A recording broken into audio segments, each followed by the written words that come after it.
Meus irmãos, muita paz. Eu comecei no Espiritismo muito jovem, inexperiente, não sabia do que iria me acontecer. Minhas convicções eram muito sólidas, mas não tinha dimensão do que enfrentaria. Sabia que algum dia eu teria que dar um testemunho. Eu teria que enfrentar situações mais sérias, teria que lidar com espíritos cada vez mais complexos, mais difíceis. Não saberia como agir em certas situações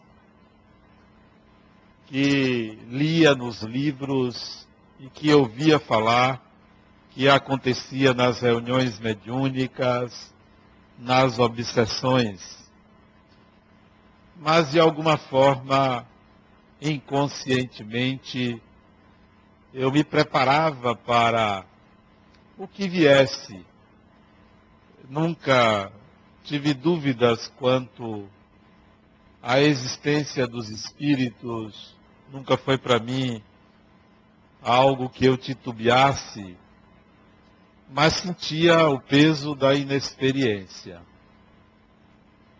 Até que um dia, e eu me lembrei desse dia, porque era uma época de final de ano, início de ano, época de festas, de pouca gente no prédio que eu morava com minha mãe, e eu tinha o hábito de ler muito, eu lia muito. Basicamente lia livros espíritas e livros de engenharia, eu estava na faculdade, então eu lia muito. Não gostava de festa, não ia para a noite, não namorava, era muito tímido. Depois a timidez foi embora, mas era muito tímido, tinha vários complexos, então me restava o refúgio dos livros, do meu quarto dividido com mais 4 irmãos, que dormíamos no mesmo quarto. O refúgio eram os livros. Eles saíam, eu ficava em casa, eu ficava lendo. Até que um dia, uma tarde, de um desses feriados de final de ano, um jovem, isso eu tinha 19 anos de idade, 19, 20 anos de idade, uma tarde, um amigo meu, de nome João, bateu esbaforido na porta do apartamento que eu morava e gritando pelo meu nome. Gritando pelo meu nome, eu me assustei. Meu pai foi abrir a porta do apartamento, ele, cadê Adenauer? Cadê Adenauer? Eu de lá ouvi, saí do quarto, o apartamento era muito pequeno, bem pequenininho, e aí ele, com os olhos arregalados, disse para mim, por favor, venha à minha casa, rápido, está acontecendo uma tragédia na minha casa. Ele é um apartamento de 2 blocos, descemos correndo, eu não sabia o que era, descemos correndo as escadas para subir escadas do 3º andar, onde ele morava, para ver o que era. Mas no caminho, eu já imaginei, alguma coisa espiritual. Era o meu dia de lidar com algo bastante grave, bastante sério, né? Mas fui. Não sabia o que ia acontecer, com o que eu ia lidar. Ele me puxava pela mão e descíamos as escadas, ele gritava, dizendo-me, acuda, acuda, minha irmã. E eu só fazia rezar, digo, não sei o que vai acontecer. Não tinha medo. Nessa hora não veio medo. Vem a incerteza, a ignorância. Quando eu chego no apartamento, no andar, eram 4 apartamentos por andar, a porta do apartamento dele já estava aberta e eu via gritos lá de dentro. A sala toda quebrada, parecia um furacão.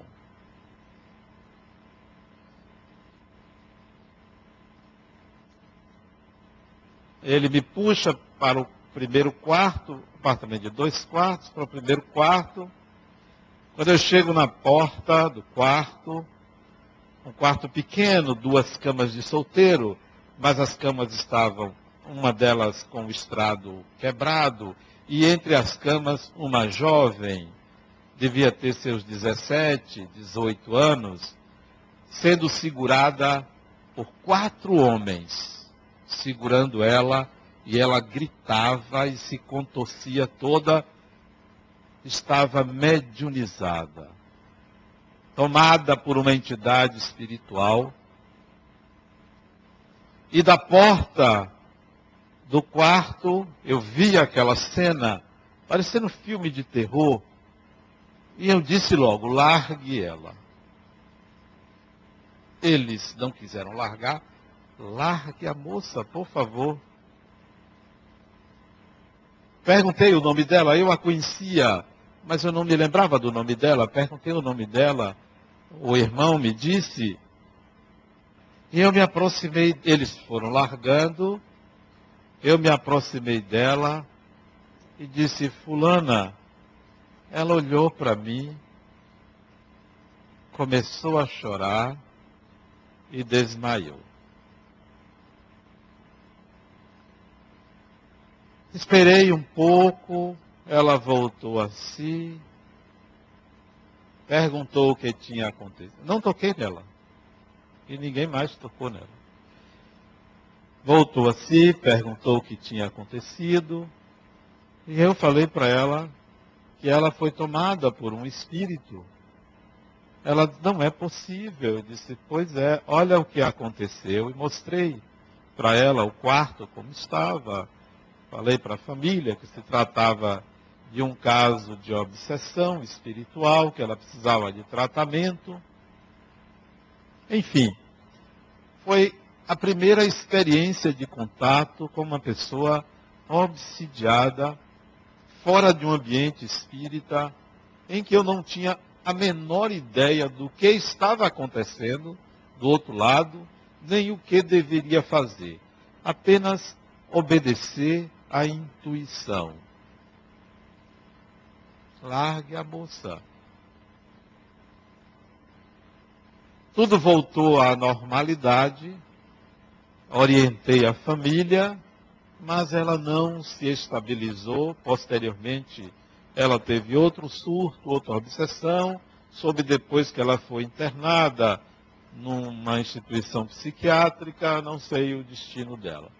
Eu só sei que eu lidei com aquilo de uma forma tranquila. E passei a entender que em momentos graves, em momentos difíceis, a melhor postura é a espera paciente, é a consciência de que se eu não sei o que fazer, não devo atrapalhar.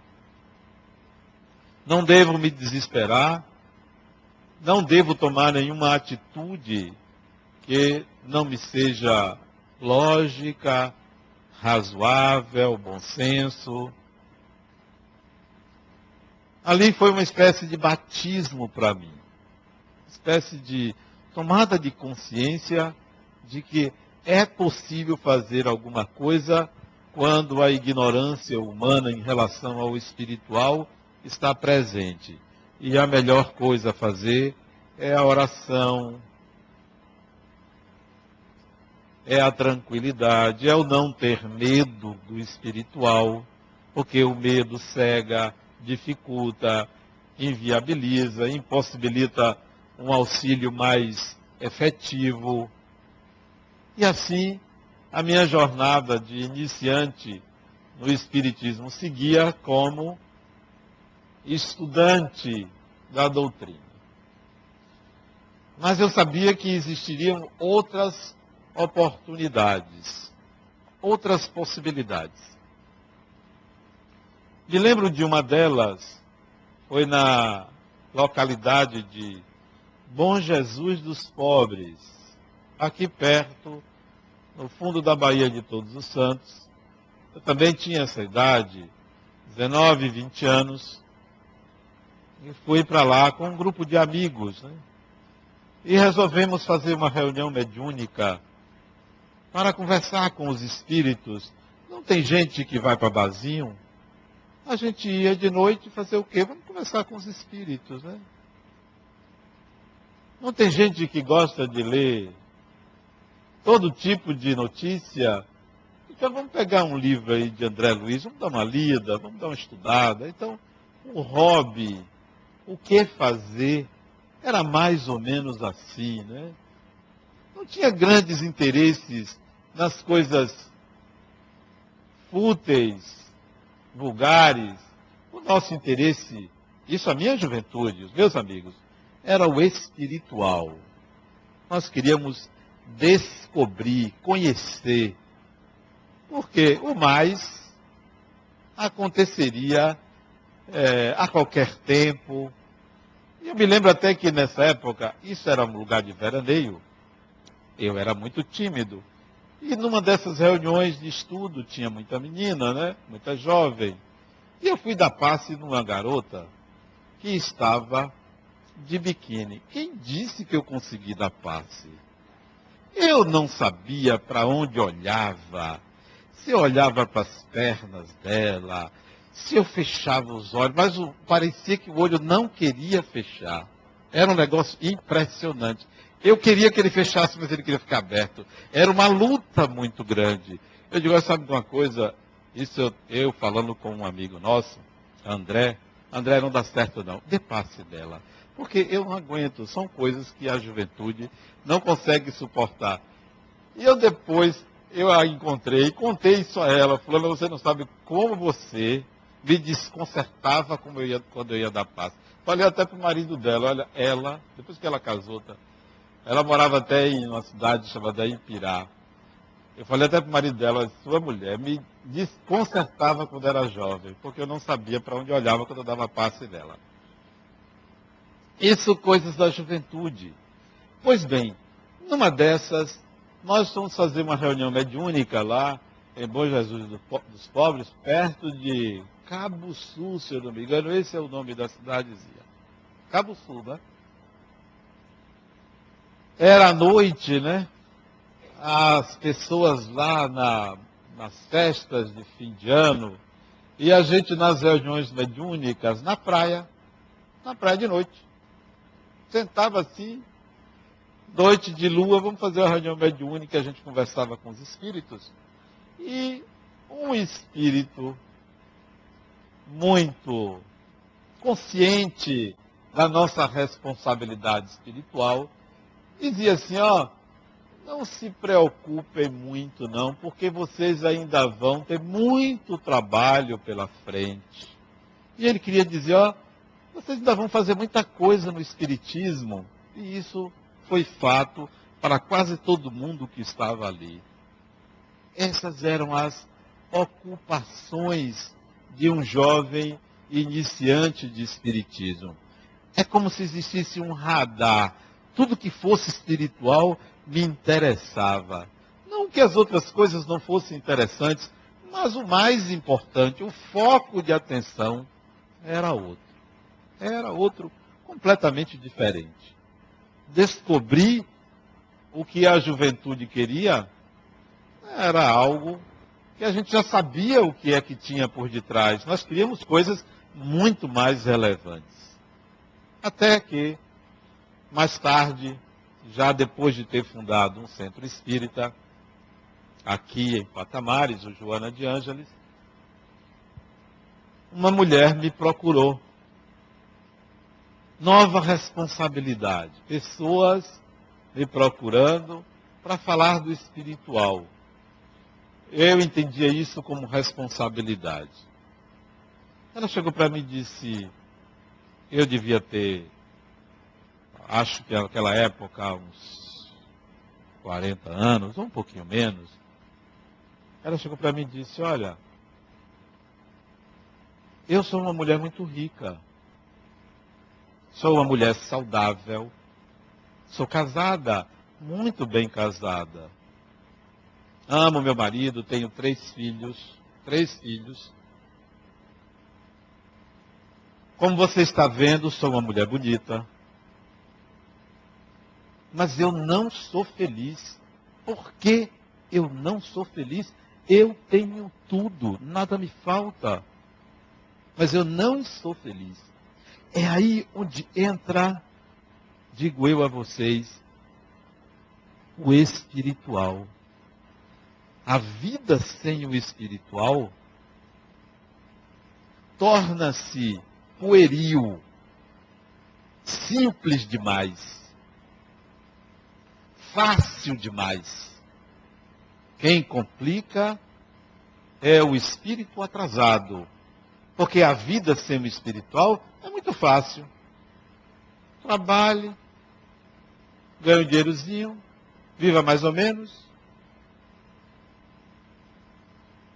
goze um pouquinho, vá eventualmente ao médico, faça meia dúzia de caridade e pronto, você vai viver uma vidinha mais ou menos até certa idade, vem a morte, você pede a um padre para fazer a extrema-unção, dá um donativo para a igreja, aceita Jesus, pronto, se quer isso, vai em frente.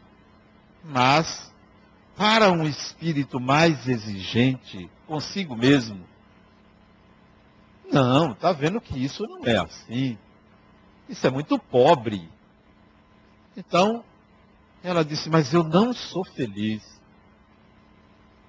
O que dizer a uma pessoa que vem lhe despejando toda essa carga de vida, todo esse potencial? Você vai dizer assim, não, é isso mesmo. Ou então você vai dizer, não, minha filha, goze sua vida, esqueça isso. O que é que você vai dizer?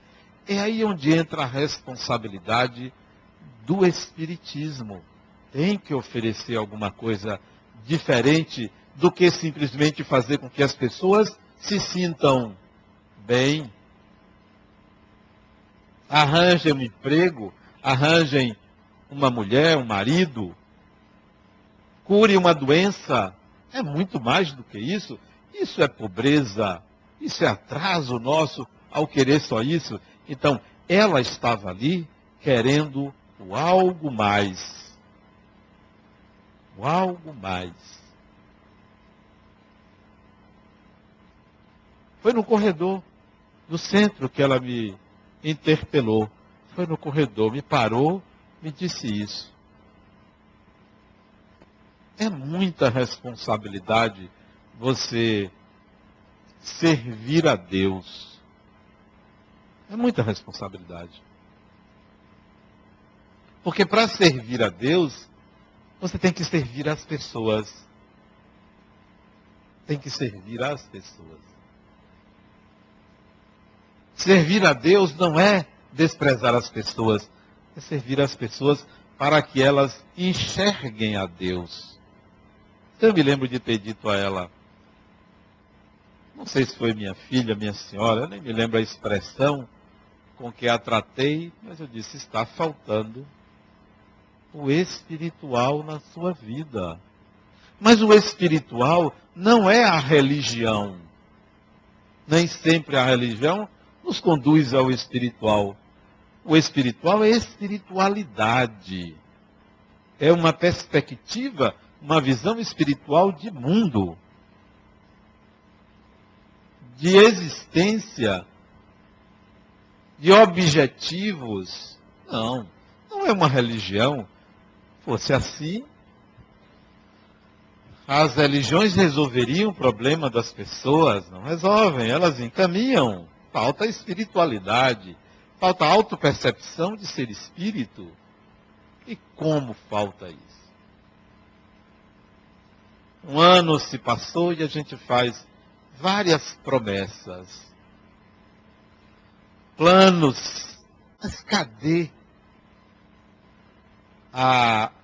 o plano, o objetivo, a expectativa de desenvolver a própria espiritualidade? Cadê isto? Não. A gente quer se safar, quer se resolver, quer eliminar certos problemas. Não, não é assim. Nem sempre eliminar um problema é a saída. E uma vez, isso tem muitos anos, eu acho que deve ter uns 16, 17 anos atrás, eu conversando com uma paciente minha, e eu peguei um instrumento chamado Sandplay, inventado por uma inglesa, aperfeiçoado pelos junguianos, e eu pedi a ela que usasse esse instrumento, e pedi a ela que colocasse ali os 4 problemas da vida dela.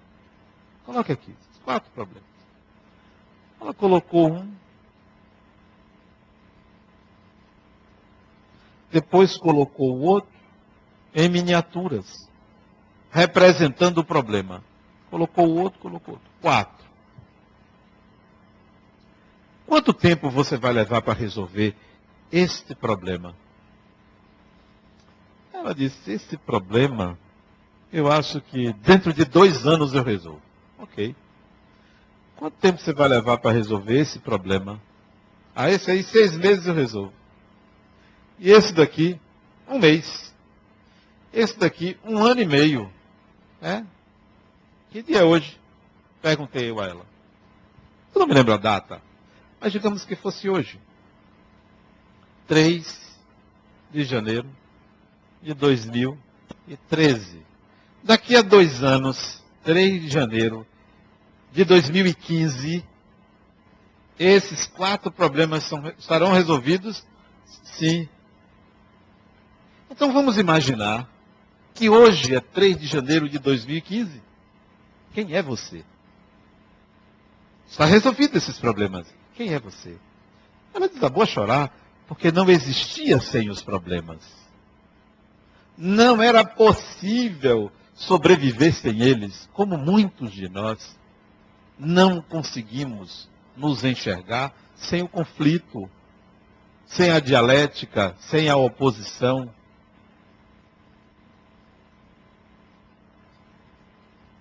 É a espiritualidade vazia, que não acrescenta. É a religião que salva.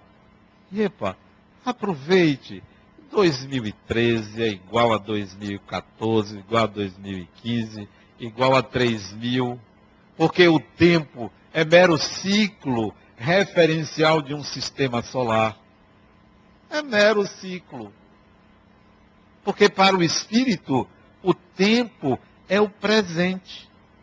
Daqui a 10 anos é o mesmo espírito. Daqui a 1000 anos é o mesmo espírito. O tempo é sempre presente para o espírito. Não tem ano. Não tem de um dia para o outro. É tudo a mesma coisa. Nós é que transformamos o dia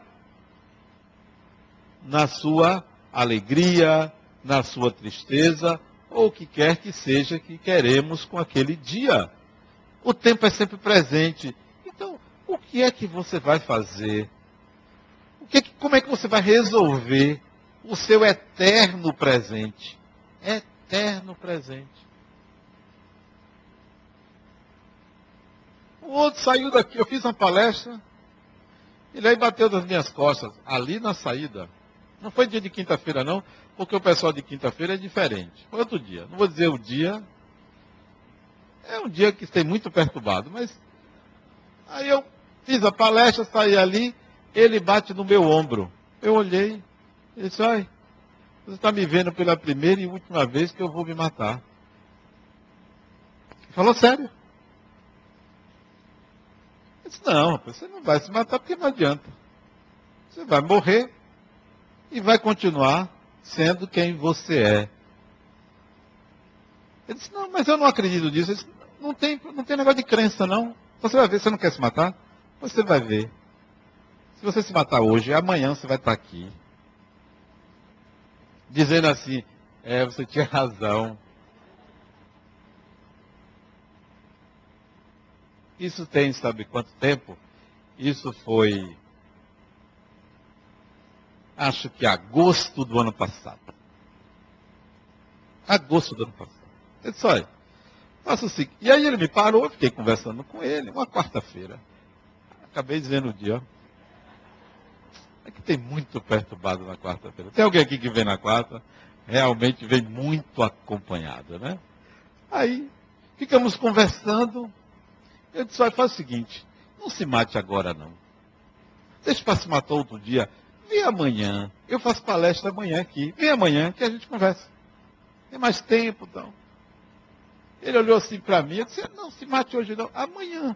Depois da palestra você resolve.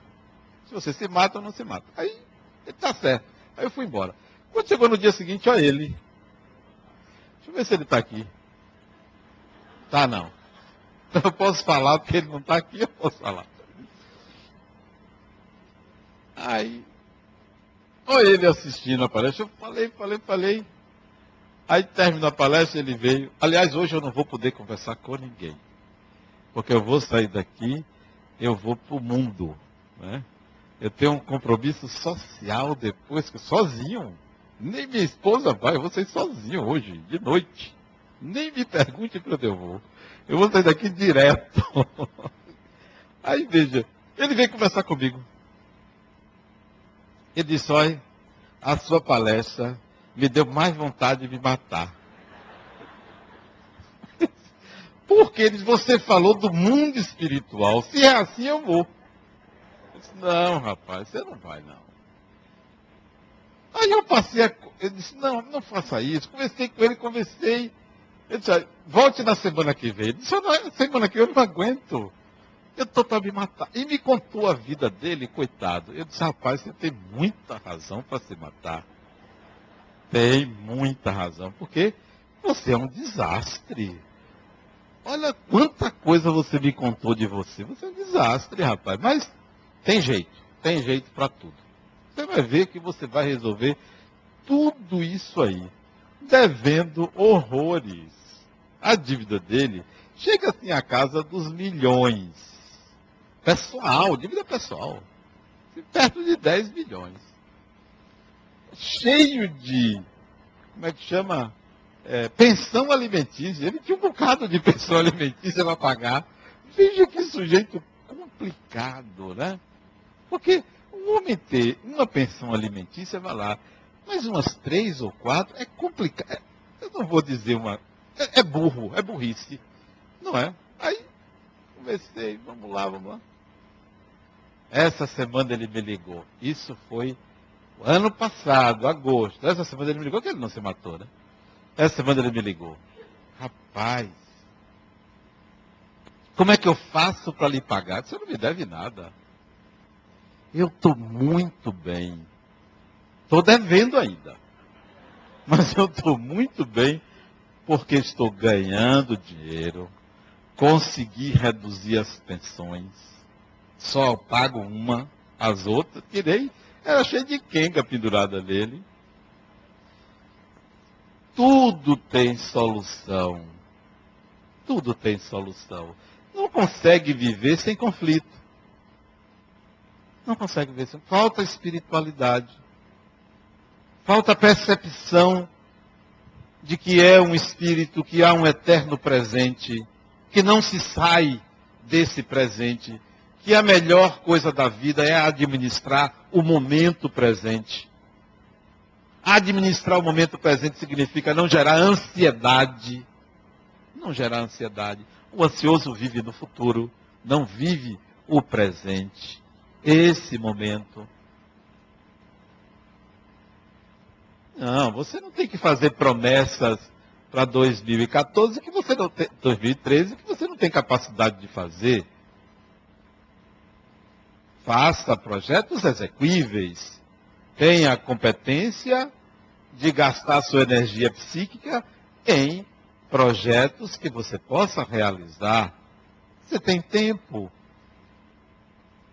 Não queira se salvar, não queira ser perfeito. Não queira resolver tudo de uma vez. Vá por partes. Use o método cartesiano. Vá por partes. A noção de espiritualidade é que é fundamental para o espírito. Então eu disse àquela mulher, falta a espiritualidade, a sua felicidade, falta isso. Envolva-se.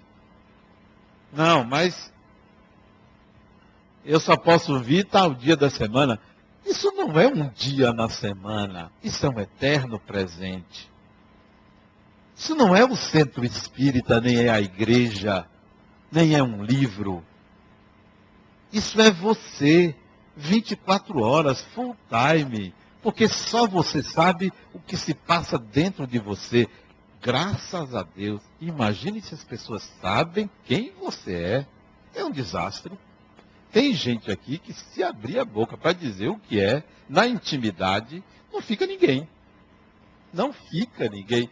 Então, graças a Deus, só você sabe o que se passa dentro de você. Tem gente que diz assim, minha vida é um livro aberto. Duvido, não pode ser. Há mecanismos de proteção do próprio espírito para não se mostrar a sua própria natureza. Há um mecanismo natural. Então, felizmente, só você sabe quem você é. Então, se cure. Se resolva. Não projete ninguém a solução da sua vida, dos seus processos. Não transfira para ninguém os problemas, a causa dos problemas que acomete você. Não transfira para ninguém. Tudo que os outros fazem a você advém da sua ignorância, da sua necessidade de aprender. Então, os projetos de 2013 devem ser projetos de desenvolvimento da espiritualidade. O mais é fácil demais. Só os subnormais não resolvem o problema da vida. Os subnormais, os normais resolvem. Os subnormais, tudo é difícil para os subnormais. Tudo é difícil porque são ignorantes. Os normais não. Tudo flui. Tudo acontece. E o que acontece que sai da rotina se resolve pelo próprio amadurecimento das coisas e das pessoas. Tudo se resolve. Eu saí hoje de tarde com minha filha. Eu disse, minha filha, você pode ir comigo para o shopping? Comigo? Porque eu quero cortar meu cabelo. Meu pai, seu cabelo não está grande. Eu disse, você está me incomodando. Sair com mulher é um problema. Eu acabei não cortando o cabelo. Porque ela tinha tanta coisa, eu que chamei para sair. Ela tinha tanta coisa para fazer, que não sobrou tempo para eu cortar o meu cabelo. O resultado, vou ter que cortar amanhã, mas não vou chamar ela por precaução, para dar tempo. Fomos numa loja, numa outra loja. Meu pai, é rapidinho. Não deu tempo, não cortei o cabelo. Mas a experiência de lidar com o ser humano, chegou um momento que ela disse, meu pai, isso não vai resolver, não vai sair. Eu disse, minha filha, calma, espere. Você vai ver que isso se resolve. Não, as pessoas são muito apressadas, querem fazer tudo rapidamente, não têm paciência, não têm tranquilidade. Deixe o fluxo da vida, né? Deixe que as coisas, algumas se resolvem por si só, não precisa da sua ação. O que precisar da sua ação é o que diz respeito a você, é o que depende de você. Essa é uma noção de paciência, de tolerância, que nos falta no dia a dia. Mas, voltando à noção de espiritualidade, aposte no espiritual. Quando a gente se dedica à descoberta do que é espiritual, tudo mais vem por acréscimo. Tudo vem por acréscimo.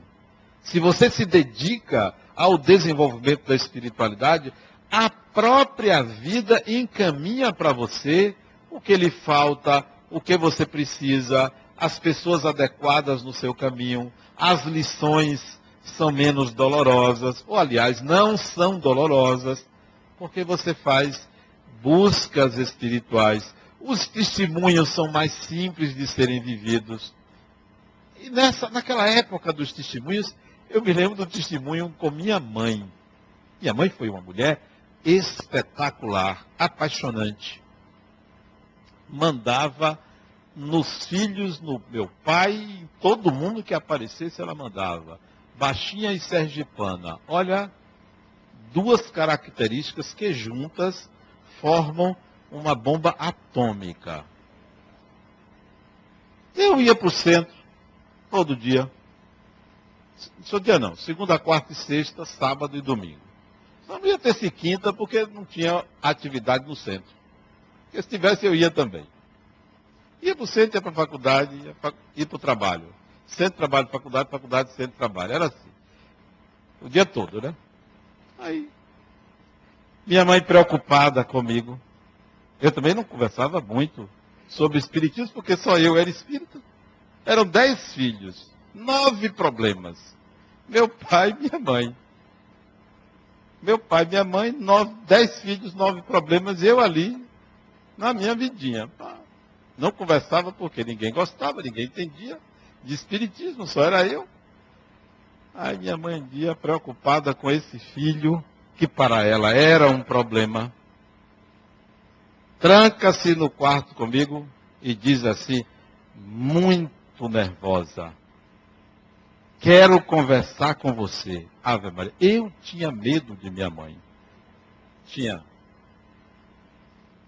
medo. Não, a palavra era medo. Medo mesmo. Se minha mãe dissesse uma coisa, eu me arrepiava de medo. Era um poder incrível sobre as pessoas, sobre mim. Obedecia piamente minha mãe. Eu sentei na porta do guarda-roupa, do quarto dela, a coxa verde da cama. Ela disse assim para mim, olhe, eu não criei filho para ser espírita. Espiritismo é coisa do demônio. O coração quase saía pela boca. Ali sentado no chão, só anda com um livro debaixo do braço. Não quer saber de outra coisa. Não namora. Parece que é gay. Ela disse outro nome. Eu fiquei calado, né? E eu tinha minhas dúvidas também, eu mesmo, né? Mas eu não sabia. Nunca tinha namorado. Né? Não sabia o que é que eu era, né? Se era, se não era, deixava de ser. Mas sabe aquele negócio diferente, difícil, né? De entender. Aí, eu fiquei calado. Ela falou. Olha aí seu irmão que era namorador, né? Seu irmão, olha aí, você não sai com ele, né? Suas irmãs. Eu ali sem entender, mas ela marcando contra o espiritismo. Era o testemunho. Jovem. Tinha convicção plena do que queria. Falou, gesticulava, olhava para mim, eu ali de cabeça baixa, sentado no chão. Com medo dela. Até que ela terminou o sermão dela. Você não vai dizer nada, não? Eu olhei assim para ela. Disse, minha mãe, eu amo a senhora. Só disse isso. Como se dissesse, a senhora não tem nada a ver com isto. Como se dissesse, respeite-me como eu te respeito. Como se dissesse, minhas convicções me pertencem. Não estão para serem discutidas com ninguém. Discutir convicção? Não, se você quiser saber, eu lhe digo. Mas você quer debater comigo? Comigo não debato. Não tenho o que debater. Mas não disse nada a ela. Testemunho, até que ela abriu a porta do quarto. Eu fiquei com medo de apanhar, mas não apanhei. E eu saí do quarto. A partir dali, ela passou a me respeitar e não falar do espiritismo com ninguém. Porque eu soube que ela falava com meus irmãos e minhas irmãs, e com meu pai, que também não dizia nada, contra o espiritismo que o filho dileto dela adotou. Os anos se passaram. Mais ou menos 15 anos depois, eu tinha 36 anos, ela foi assistir a uma palestra minha num centro espírita ali em Brotas. Quando ela entrou, eu estava falando, o coração quase sai pela boca. De emoção de vê-la entrar, eu nunca imaginei que ela fosse assistir uma palestra minha no dia do meu aniversário. Um presente.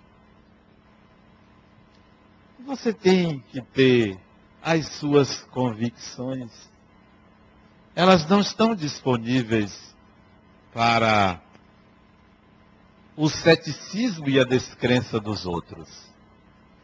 Elas não estão disponíveis para que alguém lhe conteste, que alguém diga que é coisa do demônio, ou disso ou daquilo. É a ignorância humana. É a ignorância. São crianças que não amadureceram para a realidade espiritual. São crianças que ainda olham para o céu e vê pontinhos luminosos e pensa que aquilo ali é para enfeitar a noite. Que olham para a lua e vê apenas uma imagem para os namorados e não entendem que ali está o quintal da terra, para onde nós vamos crescer, vamos habitar, como vamos habitar outros planetas do sistema solar. Não, mas a gente olha achando que tudo é uma questão de brincadeira de Deus para agradar o olhar humano. Não, nós ainda somos crianças em matéria de espiritualidade. Não faça promessas para 2013 que sejam promessas que sejam para ganhar dinheiro, para isso, para aquilo. Isso é simples. Façam promessas para se espiritualizarem, para enxergarem essa espiritualidade em cada coisa, em cada experiência, em cada pessoa. Porque é isso que passa, isso que fica. Porque os anos passam, vai passando. Daqui a pouco você já envelheceu. Eu estou contando coisas dos meus 18, 19, 20 anos. Eu já tenho 58, 57, mas já 58. Queria ter 70, 80. Apenas por ter ganho mais experiência. Só por isso. Não pela juventude do corpo, porque isso passa. E tem que passar. Não gostaria de ter um corpo de um jovem. De jeito nenhum. Para quê? Se eu já vivi as experiências de um jovem. Eu quero viver as experiências agora de um idoso. Quero ver como é isso de novo. Quero passar por isso. Quero aprender. Quero desencarnar um dia. Voltar à pátria espiritual. E depois retornar aqui ao convívio. Fazer novas coisas e continuar aprendendo. Isso sim. Então, não façam promessas pueris, como se fossem crianças, querendo coisas que estão acessíveis. Mas você empenha a divindade para lhe dar o que é obrigação sua conquistar. o que é a obrigação. O que é simples de ser alcançado, ou se não alcançar, não importa. Existem outras coisas que se pode conquistar na vida, que a gente pode aprender. Enquanto isso, vamos viver uma vida saudável, harmoniosa. Deixar de lado as querelas que envolvem orgulho, que envolvem vaidades. Não custa nada isso. Agora, desenvolver a espiritualidade requer sacrifício, esforço, testemunhos, porque eles vêm. Eles vêm. Não há que procurar não, porque eles aparecem. O testemunho da sua espiritualidade. Seja espírita, seja católico, seja batista, seja umbandista, seja do candomblé ou muçulmano, os testemunhos virão para todo mundo. Vem para fortalecer a sua fé, a sua espiritualidade. Daqui a um ano, quando eu estiver aqui, se eu estiver encarnado, não sei se eu vou desencarnar até lá, não sei quais são os planos de Deus para comigo, mas daqui a um ano eu gostaria que vocês analisassem esse eterno presente de 365 dias, conquistaram o quê para a alma? Para a alma, não para fora, para a alma. Porque pode ter um carro, pode ter um apartamento, uma casa, um marido, uma mulher, o que for, mas nada disso é da alma. O que é da alma é o que ela integrou como competência e habilidade. Não é o que é conquistado fora. Não é. Porque o que é conquistado fora é relativamente fácil. Outro dia, o sujeito jogou R$2, acertou 6 números e ganhou 81,5 milhões de reais. Olha que coisa fácil. Facílimo. Para ele não foi fácil. O que para muita gente é difícil, para ele foi fácil. Não é isso que importa. Não é isso que importa. Isso é bom. Não. Isso é bom, ter dinheiro é bom. Ser próspero é bom.